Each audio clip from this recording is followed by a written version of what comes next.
Hi everyone, it's Gail. I am here today working on book spines for a number of custom order journals here. So I decided I would kind of do the spines all together so that I could show you how I repair them. And or replace them, how I decide what I'm going to do. So I have this one that is all ready to go, and this one was in pretty good shape, although you'll see, and I might have to bring this up to the camera a little bit so you can see how it's cracking right there. So really, I've reinforced the inside, and I'll show you how I do that in a minute. But this part's going to be a little bit of a problem. So what I generally do on these Reader's Digest books anyway is put lace over after I so in my signatures I put some lace over the top anyway, like this. What I intend to do with this one is I am going to put some extra glue in there and extra layers of lace around this one because it's cracking down here too.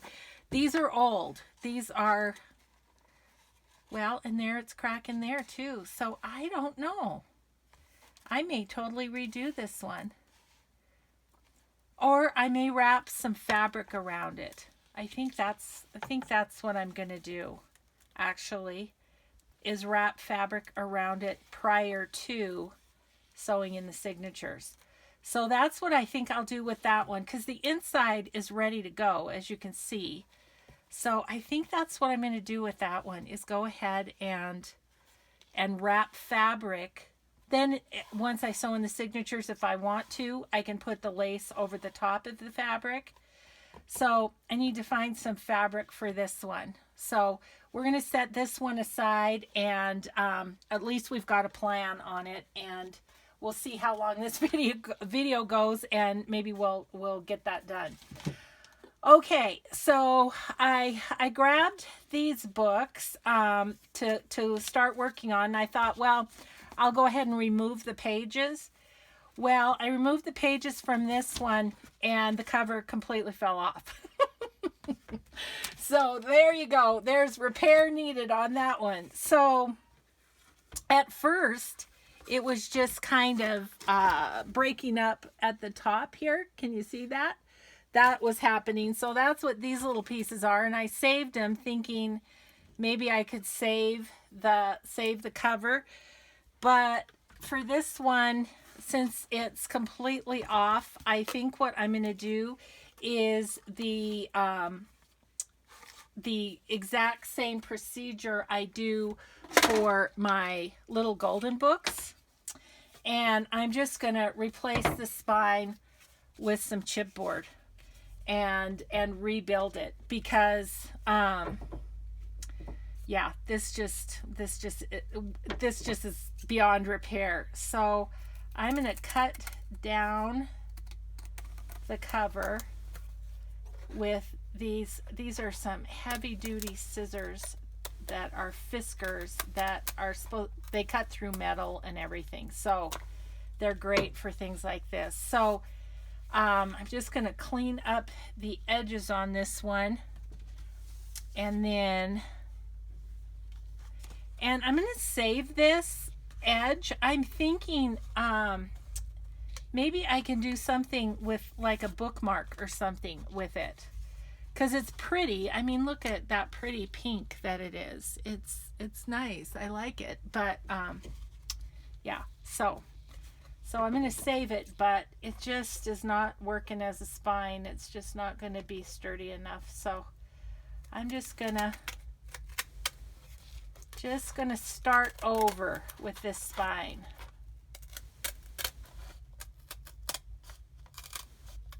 Do you hear how Do you hear how crunchy it is? I don't know. I may have to do that on all of these. I'm not sure yet. So okay, so we have that. This is, yeah, this is just, this was beyond help. Look at how it just breaks off at the top. So, but I think if I cut that up and I back it with some like coffee dyed file folder or something, that could be fun, kind of a fun bookmark. Okay. So the pages in this one I have to show you. I think I'm going to, well, first of all, there's this, which is super cute. I cannot tell from my camera if I'm in camera showing you these things. Okay. But there's some kind of cool pages in here that I might pull some pages and use in the book, because normally these Reader's Digest book pages are the ones that I use to make my Patricia pockets. But let me find one of those pictures, because I was like, ooh, I like this. Like, look at that. How fun is that? Very, very 1960s, very, you know, vintage looking. So look at that. Isn't that great? So I'm going to keep these all together so that I can perhaps use some of those pages in this book. Okay, so then I attempted the second one. Oh boy, I came across a fun thing in this one too. So I took out the pages, or attempted to, and this one, usually these Reader's Digests are not glued in, but this one was glued in. So I had to pull it out, and it's intact, but look, it's cracking all along that edge too. It's like all of the, well, this side's intact. Well, no, it's starting to crack too. So I don't know. I'm not sure this one's salvageable either. So we may do the same thing with that we did with that one, and just use the covers and rebake the spine. So, but I also wanted to show you this one. So again, I'm kind of keeping it with the book, so that I think there's some cool pages in this too. Ooh, that's a creepy page. That guy looks like something's really wrong. I don't know what the story says, but yikes. But there's a cool one. That's really cool. And yeah, like there's that neat. Yeah, I think I'll keep this one with it too, just in case. What's this one? I'm getting sidetracked, aren't I? Oh, that one doesn't look very happy either. I'm not keeping pages if they're not happy.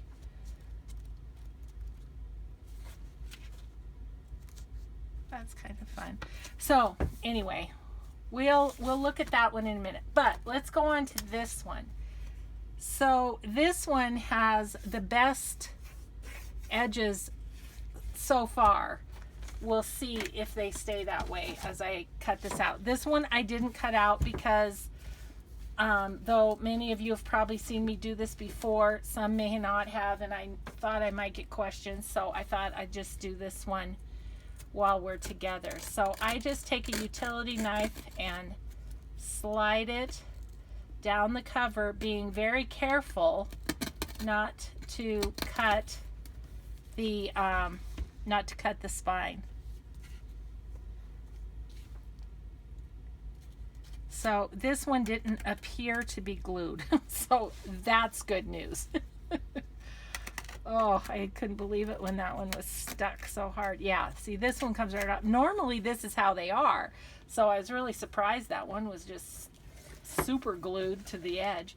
Okay, so now I'm just gonna open this and go this way down the spine. Once again, I'm not worried about tearing these end papers too much, because I'll be putting lace on here anyway. Okay. I really don't want to cut this one, because this one's in in good shape. I mean, okay, let's try it from this way. That way doesn't want to really go. This is going a little bit better.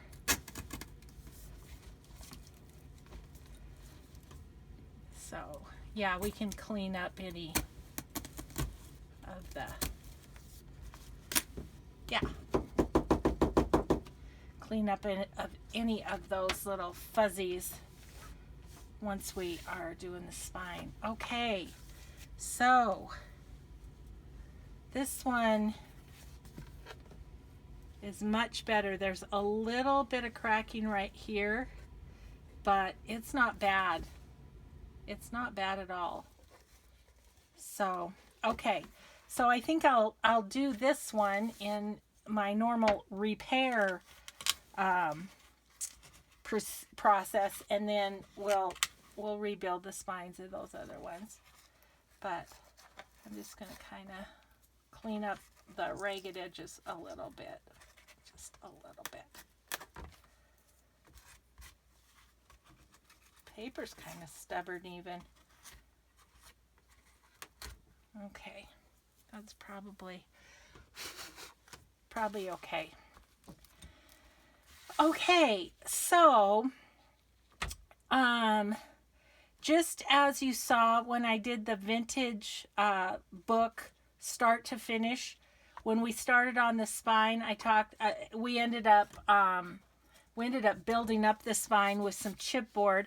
And then we used also some of this Craft Tex just to toughen it up a little bit. This one, gosh, it's not too bad. I feel like I could do it just like I did this one. I don't think I have to build it up. So what I do with this, and it's really a pretty easy little process, is I take duct tape. This duct tape I got at Hobby Lobby. The reason I like this duct tape is it's kind of a neutral background. So, you know, duct tape fixes everything. That's what they say. So I'm just going to, first of all, find the end of it, which is maybe the hardest part of the procedure. There it is. There it is. I'm just going to run it down the length of the spine. Let's get it off of there. And I'm going to measure as well as I can. I think right about there. So I'm going to use my regular scissors, not my gigantic cut it all scissors. And duct tape is sticky. And I know you're having questions about some